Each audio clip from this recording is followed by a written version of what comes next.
For most of my life, the river that wound its way behind my property had been more than just a body of water.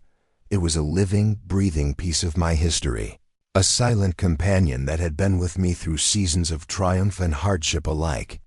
My grandfather had built a modest but sturdy wooden bridge across that river in the late 1960s, a bridge that connected our land to a stretch of fields we used for small-scale farming and, more importantly, as a place for family gatherings and late-evening walks under the glow of fireflies. Growing up, I had crossed that bridge hundreds, maybe thousands of times, sometimes barefoot as a child chasing after my cousins, sometimes in work boots hauling tools, and later with my own kids, who would lean over the edge to watch the fish dark beneath the weathered planks. To anyone else, it might have looked like an old simple structure, but to me, it was a lifeline, a heritage, and a piece of my soul. When the Homeowners Association began forming in the neighborhood nearly 15 years ago, I had not paid much attention. At the time, I believed it was nothing more than a formal group to handle landscaping for the shared roads, maybe organize a community barbecue once in a while. I did not live inside their gates, nor did I have any direct agreement with them. But over the years, the HOA grew more ambitious. They began extending their oversight far beyond the actual boundaries of their neighborhood, attempting to enforce rules on properties that were never part of their jurisdiction. They claimed it was for community standards and preserving property values. But those of us who had lived here for decades saw it for what it really was, an attempt at control. At first, the HOA left me alone. They were busy micromanaging the people who had actually signed into their agreements, dictating everything. From the shade of blue allowed on a front door to how many potted plants could sit on a porch. I watched from the sidelines, quietly grateful that I had not been trapped into their system. But things changed when they discovered that the river running past my property eventually flowed into the artificial lake they had built behind their $7 million waterfront mansions. The lake, a shimmering expanse of water lined with manicured lawns and private docks, had become the crown jewel of their community, and they treated it like their own personal kingdom. It began with letters, formal ones, written in the overly polite but unmistakably aggressive tone that HOAs seemed to have mastered. They claimed that my bridge was unsightly and potentially hazardous to anyone who might attempt to cross it. They accused me of neglecting the structure and suggested that if I did not remedy the situation, they would take appropriate action to protect the integrity of the waterway. I ignored them at first, partly because I knew they had no actual authority over my property, and partly because my bridge was in fine shape, weathered, yes, but sturdy and safe. Then came the visits. A rotating cast of HOA board members began showing up at my gate, sometimes with clipboards, sometimes with cameras, taking pictures of the bridge as though they were building a case against me. I told them plainly that they had no jurisdiction here, that my land had been in my family long before their lake even existed. But they would not listen.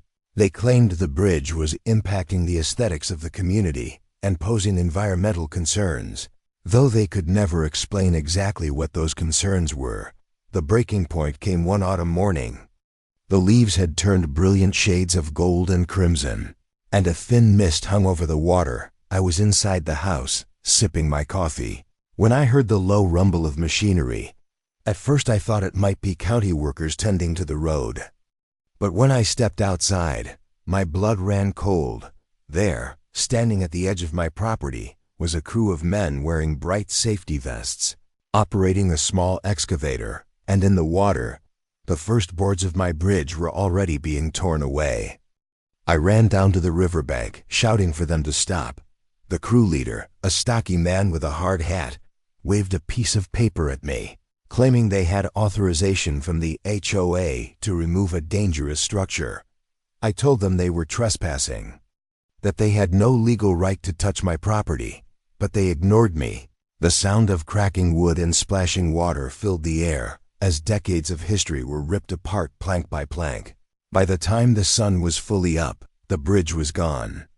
reduced to a pile of splintered timber floating downstream. Standing there, watching the current carry away what had taken my grandfather weeks to build, I felt something shift inside me. It was not just anger, though there was plenty of that. It was a deep, searing sense of injustice. The HOA had not just destroyed a bridge, they had crossed a line.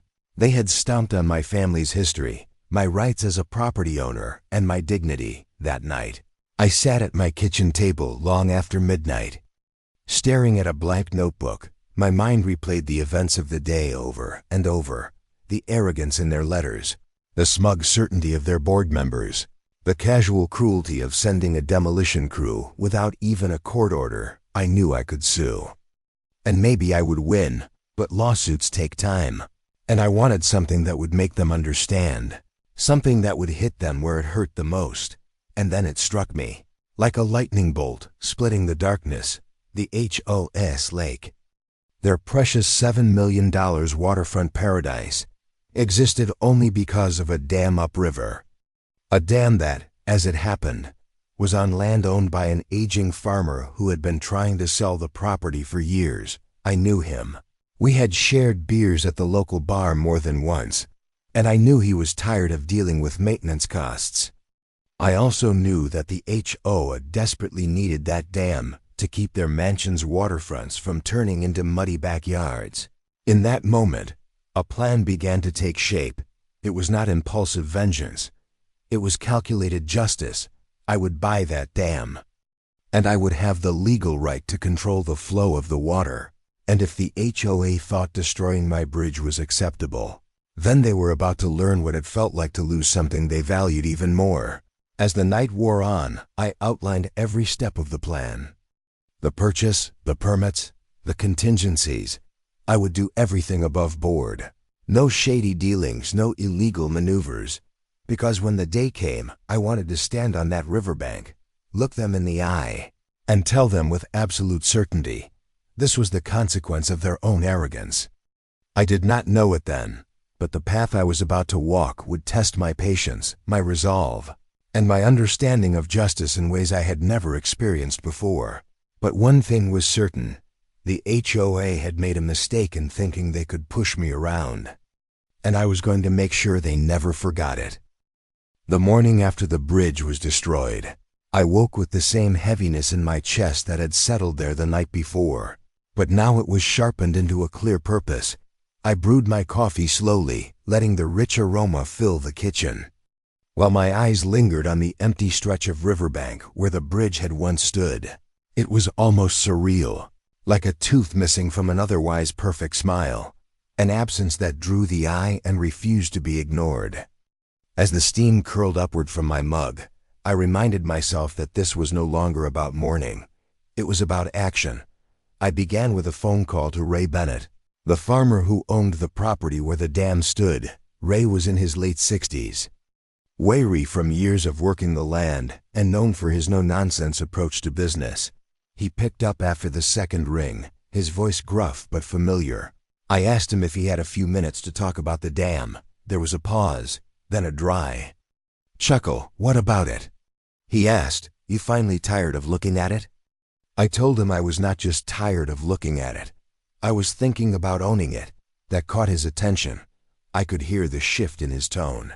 He explained that the dam had been more trouble than it was worth for the past decade. Repairs were costly, maintenance was constant, and the county had regulations that could turn even a simple inspection into a week-long ordeal. If you're serious, he said, you might be the answer to my prayers. We arranged to meet the next afternoon at his place to go over the details. As I hung up the phone, I felt a current of satisfaction running through me. This was the first move in a game I fully intended to win, but I also knew I needed to be careful. Buying the dam was not just a real estate transaction. It was stepping into the very heart of the HOA's pride and power. If they caught wind of my intentions too early, they might try to outbid me, pressure Ray to sell to them, or even attempt some kind of legal interference. The next day, I drove out to Ray's property.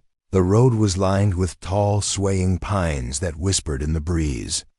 a reminder of the quiet, enduring strength of the land. Ray greeted me on the porch, wearing his usual faded flannel and holding 2 steaming mugs of coffee. We walked down to the dam together, the crunch of gravel under our boots the only sound. For a while, when we reached it, I stood in silence for a moment, taking it in. The dam itself was solid, but aged. Its concrete walls stained by years of weather and water. The spillway was functional, but in need of reinforcement. Below, the river narrowed and flowed toward the lake that sparkled in the distance. The lake the HOA worshipped like a shrine. Ray leaned against the railing, sipping his coffee. "She's old, but she works," he said. "If you keep her in shape, she'll last another 50 years, maybe more." We talked numbers, and to my surprise, Ray's asking price was reasonable, almost too reasonable. I realized he wanted out badly enough that he was willing to make it easy for me. Still, I kept my expression neutral, telling him I would need to consult with my lawyer before making any offers that night. I called my attorney, Claire Morton. Claire was sharp, relentless, and had a talent for finding the legal seams in any situation. I explained my plan, carefully avoiding any language that could be interpreted as revenge. I framed it as a business investment, control over a valuable water asset that also happened to feed into a luxury community's lake. Claire did not need much convincing. She told me she would draw up the purchase agreement and run a full title search to ensure there were no hidden liens or complications. While Claire worked the legal angles, I began my own quiet preparations. I visited the county water management office, posing as a potential investor interested in understanding the dam's regulatory obligations. I reviewed maintenance records, flood control protocols, and environmental impact reports. The more I learned, the more confident I became. Ownership of the dam would give me significant, lawful control over the water level in the HOA's precious lake. I could raise it, lower it, or, within environmental guidelines, drain it entirely if necessary. 3 weeks later, I met Ray again, this time with Claire present. We signed the papers in his kitchen, the dam officially changing hands before the ink was even dry. Ray looked relieved, shaking my hand firmly before pouring us each a celebratory shot of bourbon. I left that night with a folder full of legal documents, the keys to the access gates, and the knowledge that the balance of power had just shifted. The first thing I did after taking ownership was nothing. Deliberately nothing. I wanted the HOA to remain blissfully unaware of the change until I was ready. For the next month, I maintained the dam exactly as it had been. The water level stayed the same, the lake sparkled as always, and the board members lounged on their docks without a care in the world. I even nodded politely at them in passing when I drove through town, careful not to let even a hint of my plans show on my face. But beneath that calm surface, the clock was ticking. I had begun working with an engineering consultant to explore options for adjusting the flow in ways that would still comply with county and environmental regulations. We discussed everything from temporary drawdowns for maintenance to longer-term adjustments that would reduce the lake to little more than a muddy basin. The possibilities were endless, and all of them were within my legal rights. One crisp Saturday morning, as I walked along the dam's edge, I saw a group of HOA board members gathered on the far side of the lake, gesturing toward the water and pointing at clipboards. I could not hear what they were saying, but I knew they were probably discussing some petty new rule or project.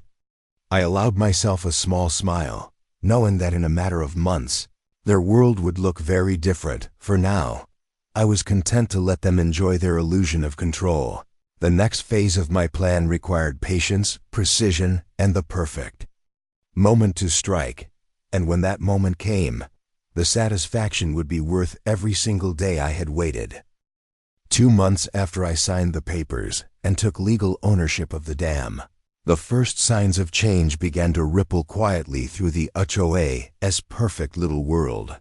At first, they were subtle, almost imperceptible to anyone who was not paying close attention. The lake Once a flawless mirror reflecting the grand facades of multi-million-dollar mansions, began to recede, just an inch here, another inch there, so gradually that it could be dismissed as a seasonal shift. The board members still held their weekly meetings in the glass-walled clubhouse overlooking the water, still posed for pictures during charity events, still bragged to prospective buyers about the unparalleled waterfront lifestyle their community offered. But beneath their smiles and their manicured lawns, a quiet unease began to grow. The first complaint came in the form of a tersely worded email from the HOA president, a woman named Patricia Moore, who had perfected the art of speaking in polished threats. Patricia was in her late 50s, with an air of authority that came less from actual leadership skills and more from her ability to make people feel small in her presence. She demanded to know if I had conducted any unauthorized alterations to the dam that might be affecting the lake's water levels. I read the email twice, letting a slow smile spread across my face, then replied with a short, courteous message assuring her that all operations at the dam were being conducted in full compliance with county regulations. I included a scanned copy of the latest inspection report, which showed nothing out of order. It was the truth. I had done nothing outside the law, but I had begun scheduling regular maintenance flow adjustments that lowered the water just enough to be noticeable to anyone who cared to look. A few weeks later, I began to hear murmurs from local fishermen and boat owners. The waterline along the docks was visibly lower, making it harder to launch smaller boats. The once pristine shoreline now revealed patches of muddy bank littered with sticks and debris. The HOA board, still trying to project calm, sent out a newsletter assuring residents that the temporary fluctuation was a normal part of seasonal water management.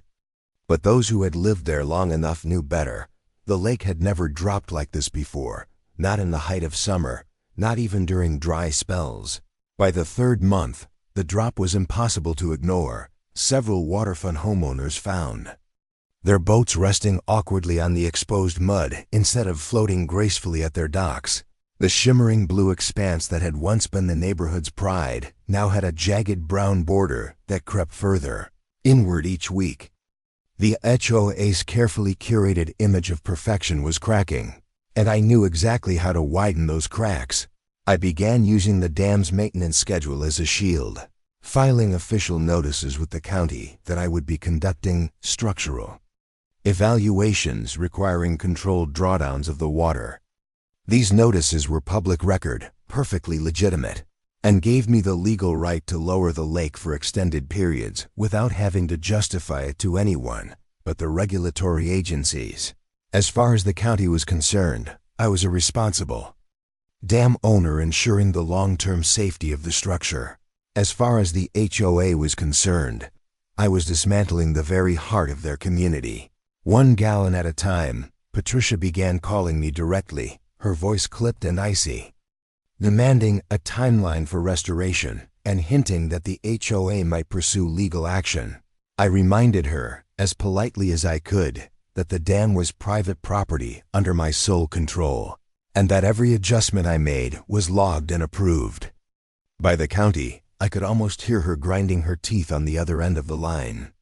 She was used to bending people to her will with threats and intimidation, but here she was, facing a man who not only would not bend, but was operating entirely within the law.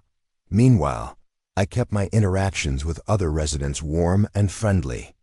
I chatted with a few of them at the local grocery store, listening with sympathetic nods as they complained about the mysterious drop in water levels.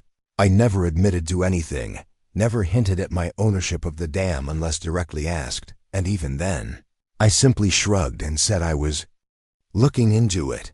It was important to me that this was not seen as an act of petty revenge, but as a deliberate, lawful reclamation of control.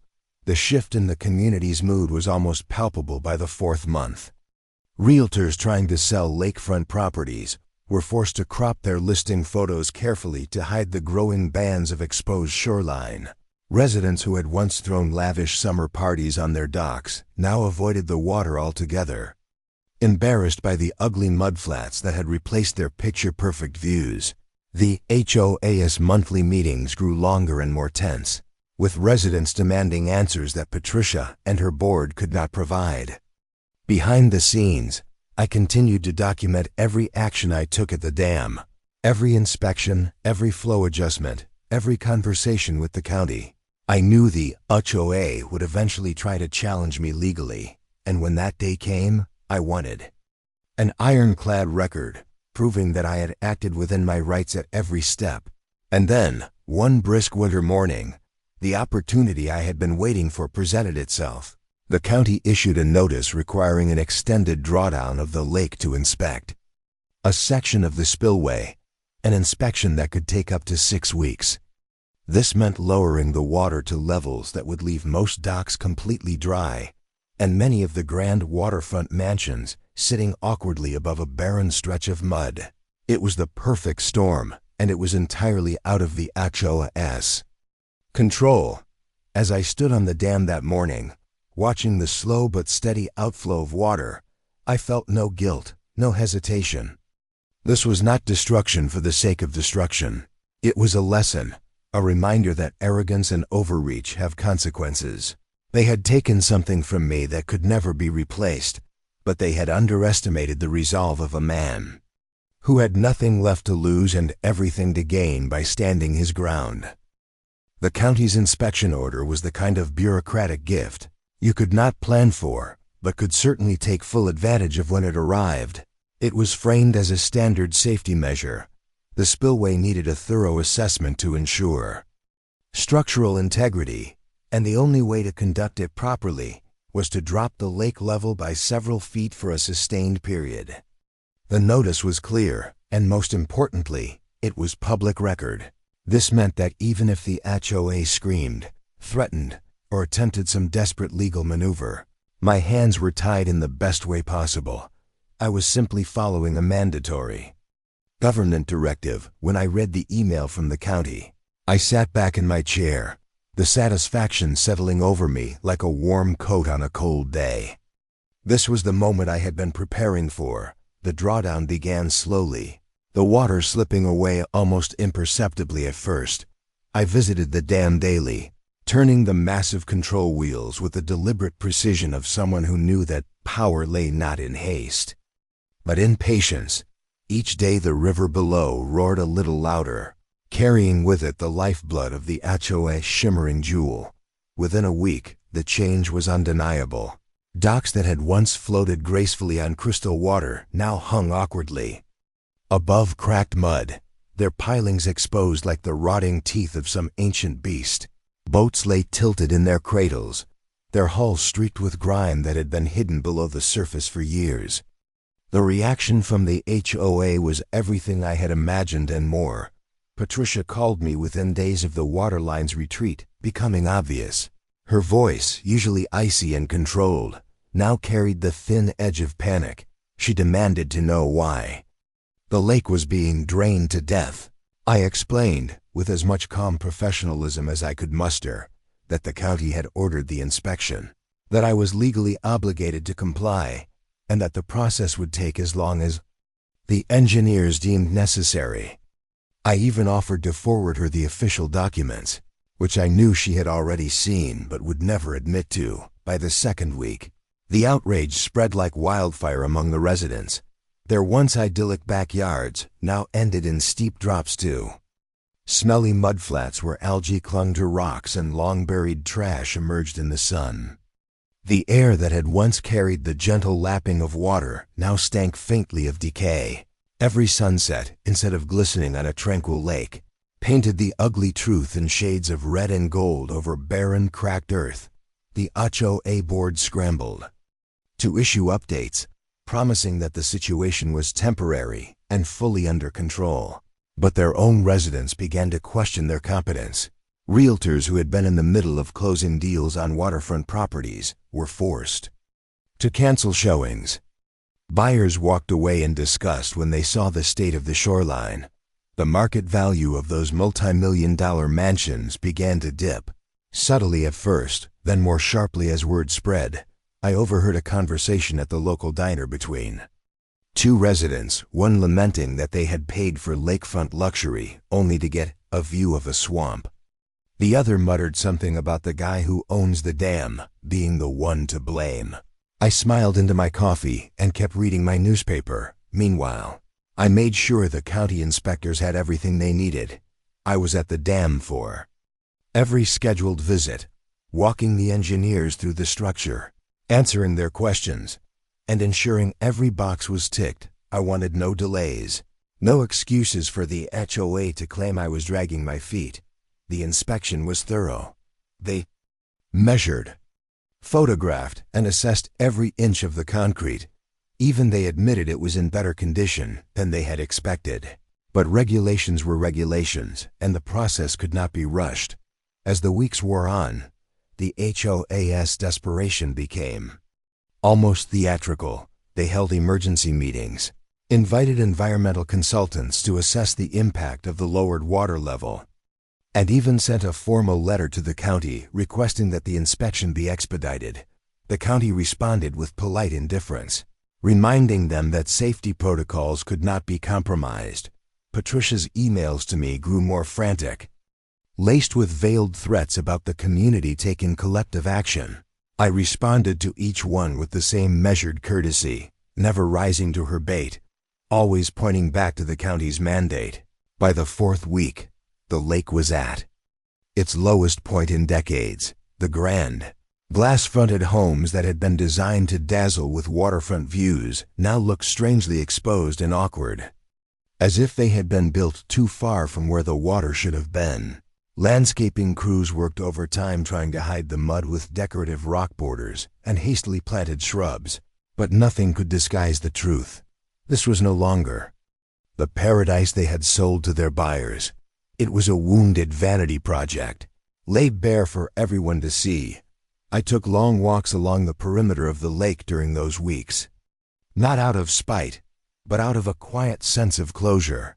I watched the residents who had once eyed me with condescension now avoid meeting my gaze. I saw children who used to play by the water's edge now riding their bikes on the cracked earth where fish skeletons lay half buried. I heard the hum of gossip as neighbors speculated about what had caused all this. Some knew the truth. Others clung to the illusion that it was a freak environmental occurrence. But all of them shared the same frustration. When the inspection finally concluded in the sixth week, the engineers confirmed what I already knew. The dam was sound, requiring only minor maintenance. The county issued a report and cleared me to restore the water level. I received congratulatory nods from the inspection team, who had no idea about the deeper satisfaction this moment carried for me. As I turned the control wheels to begin the slow process of refilling the lake, I could feel the shift in power solidify. The HOA had been humbled, not through reckless sabotage, but through a perfectly lawful process that they could not challenge. And yet, even as the water began to creep back toward their docks, I knew the lesson had not fully sunk in for them. Patricia would regroup. The board would find new ways to assert their influence, and the arrogance that fueled their overreach would eventually rear its head again. What they did not know was that I still held the ultimate card. Ownership of the dam meant I could repeat this process anytime circumstances or their behavior warranted it. The Great Drawdown had been a demonstration, a message written in receding shorelines and empty docks, and whether they admitted it or not, they had read it loud and clear. The return of the water to the lake was met with visible relief from the HOA residents. As if a great weight had been lifted from their collective chest, the boats floated once more. The docks reclaimed their purpose, and the shimmering blue surface once again reflected the imposing facades of the multi-million-dollar homes. But the relief was tinged with something else, a new simmering resentment that I could feel from a mile away. They had not forgotten the humiliation of the Great Drawdown, and I knew it was only a matter of time before the board, led by Patricia, tried to retaliate in some way. This was not a community that forgave easily, and certainly not one that had ever learned to accept limits on its power. It began quietly, almost invisibly. with subtle bureaucratic annoyances that appeared to come out of nowhere. One week, I received a certified letter from the county zoning office informing me that there had been complaints about supposed environmental violations on my property. The letter was vague, offering no specifics, but it triggered an inspection. That required me to take time off work to meet with an official who seemed embarrassed to even be there. After a thorough review, he confirmed that everything was in compliance and closed the case. 2 weeks later, I received another notice, this time alleging that my property was impeding public access to a portion of the riverbank, which was absurd given that my land had never been designated for public use. Again, the claim evaporated under scrutiny, but the pattern was becoming obvious. The HOA had found a new tactic, weaponizing the tangle of local regulations to harass me in the hopes that I would either give up or make a mistake they could exploit. Patricia's influence extended far beyond the HOA itself. She had friends in local government, on the planning commission, and even within the Chamber of Commerce. It was a slow, grinding kind of pressure, one designed to sap energy and erode resolve. But what they had not counted on was that my patience, honed over years of dealing with life's curveballs, was deeper than their malice. I responded to every complaint with meticulous documentation, keeping a file that grew thicker with each passing week. My lawyer, Claire, advised me to treat each incident as part of a larger pattern of harassment. She suspected, and I agreed, that they were trying to build a pretext for legal action against me, perhaps to force a sale of the dam or restrict my ability to operate it. But their problem was that my ownership and operational authority were ironclad, backed by both property law and water rights legislation. Any attempt to interfere without concrete evidence of wrongdoing would collapse under legal scrutiny. The first open confrontation came at a county water board meeting. I had been invited to speak about the dam's inspection process and the importance of ongoing maintenance. Halfway through my presentation, Patricia rose from her seat in the audience and launched into a carefully rehearsed speech. She accused me of abusing control of a shared community resource for personal vendettas. She painted herself and the HOA as victims of a vindictive neighbor, and although her tone was measured, her words dripped with accusation. She was clearly playing to the crowd, hoping to turn public opinion against me. When it was my turn to respond, I did not raise my voice or match her hostility. Instead, I calmly explained the chain of events leading to the inspection, emphasizing that every action I had taken was in direct compliance with county mandates and supported by engineering reports. I pointed out that the dam was privately owned and that the lake existed as a result of water flow. I was under no legal obligation to maintain at their preferred level. My words were precise, factual, and devoid of emotion, which only seemed to make Patricia's frustration more visible. By the time I finished, several board members were shifting uncomfortably in their seats. In the weeks that followed, the HOA escalated its efforts. They filed a formal complaint with the State Water Resources Department, alleging mismanagement of the dam that threatened environmental stability. The investigation that followed was exhaustive. Teams of specialists visited, took measurements, interviewed me at length, and reviewed years of operational data. The final report not only cleared me of any wrongdoing but also praised the maintenance standards I had implemented since taking ownership. I had anticipated this outcome, and when the report became public, I made sure a copy was sent to every HOA member's mailbox. The blowback within the community was significant. Several residents began questioning Patricia's leadership, whispering about the money and time wasted on fruitless battles. A few even approached me privately, apologizing for the hostility and admitting that they had been misled.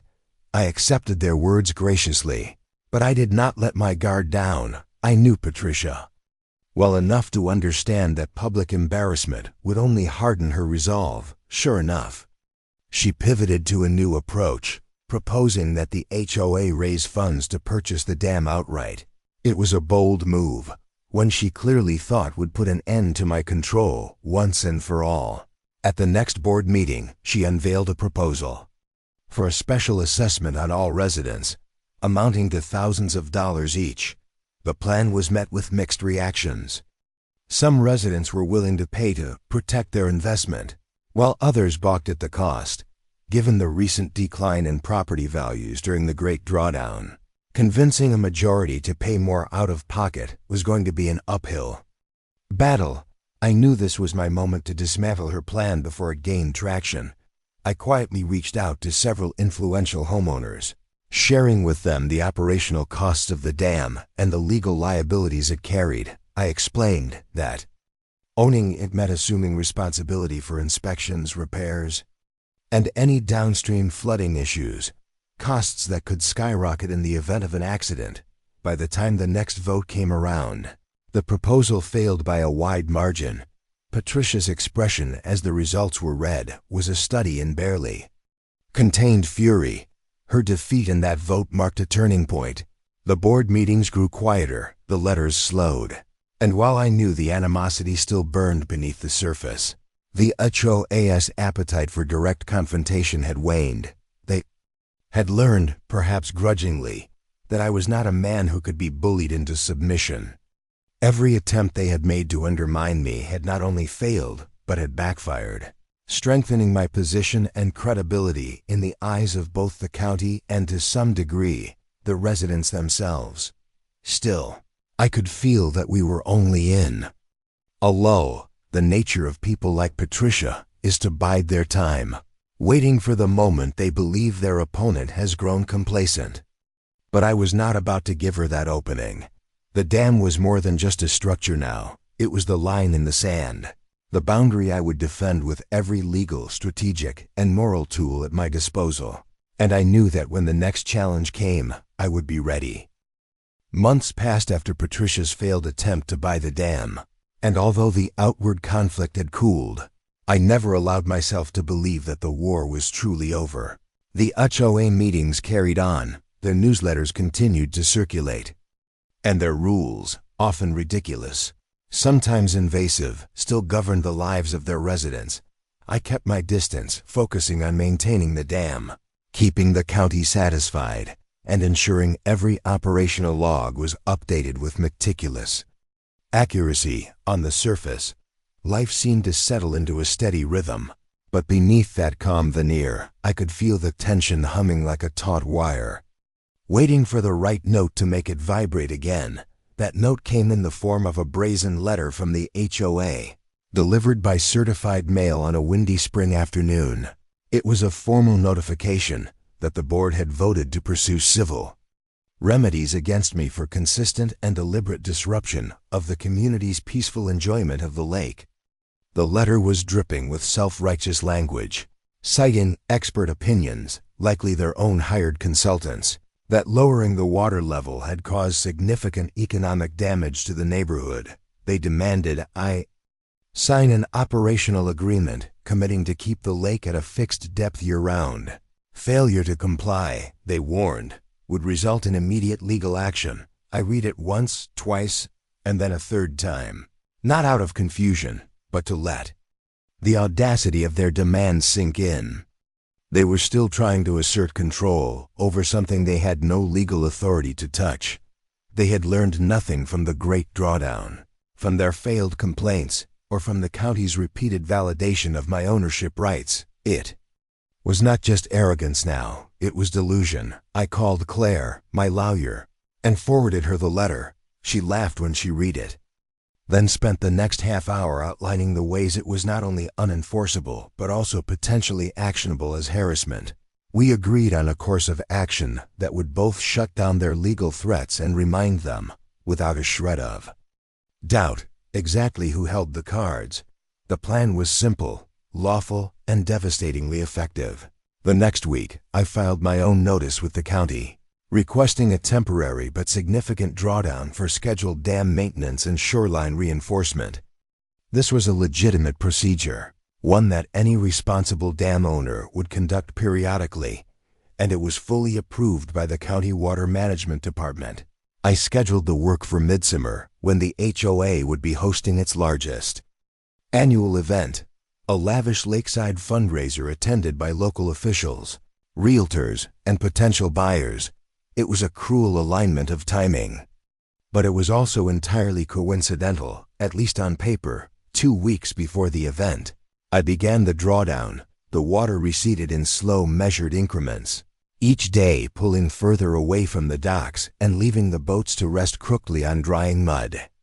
The HOA sent me frantic emails, thinly veiled demands disguised as urgent inquiries. I responded to each one with copies of my county-approved permits and inspection schedules, reminding them that the process was both necessary and temporary. Patricia's replies grew shorter and more clipped, each one a little more desperate than the last. By the time the night of the fundraiser arrived, the lake was at one of its lowest levels in years. The grand lawn of the clubhouse, set up with tables, lights, and a stage, overlooked not a glittering expanse of water, but a wide, cracked basin dotted with puddles, the string lights reflected weakly off stagnant pools instead of rippling waves.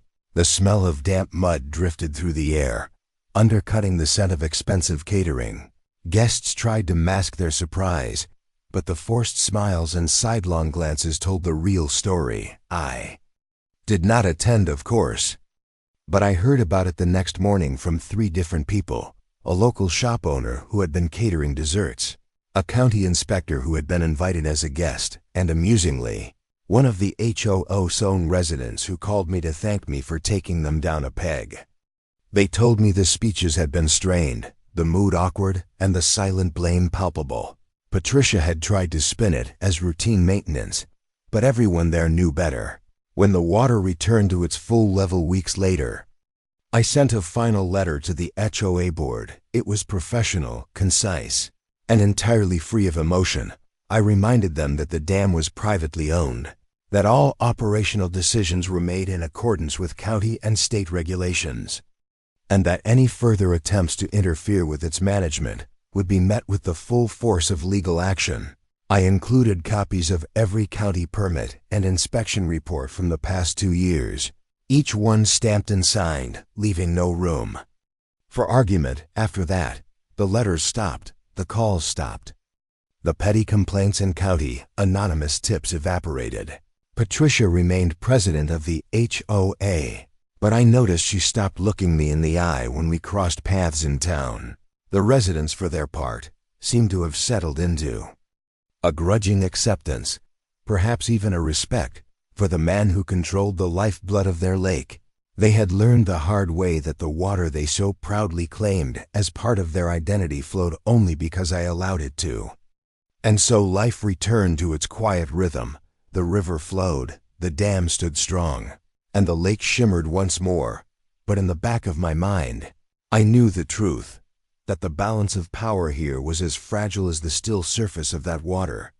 All it would take was one act of arrogance, one step too far, and I could remind them all over again, in the most undeniable way possible, that the bridge they destroyed had been more than wood and nails. It had been a lesson, and I had simply built another, one they could never tear down.